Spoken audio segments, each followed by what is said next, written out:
জয় শ্রীকৃষ্ণ।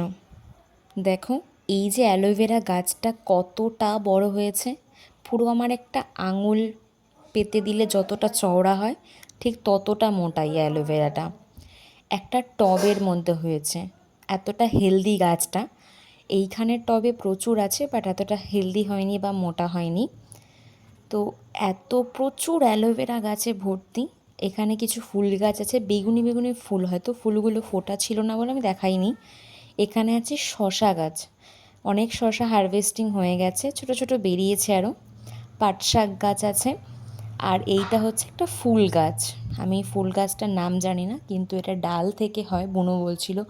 বুনু কোথা থেকে একটা ডাল এনে লাগিয়েছিল, সেখান থেকেই এই বিরাট বাগানের সৃষ্টি।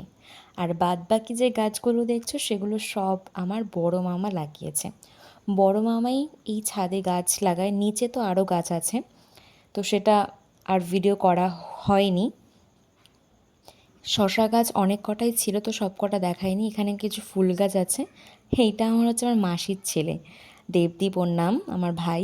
এখানে বড় বুনু আর হচ্ছে একদম ছোটো বুনু। ছোটো বুনু হচ্ছে ছোটো মামার মেয়ে, আর বড় বুনু হচ্ছে বড় মামার মেয়ে।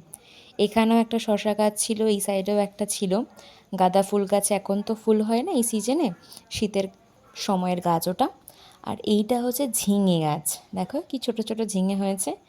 বিশ্বাস করবে না, এরকম যে বাড়িতে যে অর্গ্যানিক ওয়েতে এই যে গাছগুলো হয়, আমার যে কী ভালো লাগে, দেখতে যেমন ভালো লাগে, আমার খুব ইচ্ছা আমিও করব। আমার যেদিন ছাদ বাগান করার সুযোগ হবে অবশ্যই করব।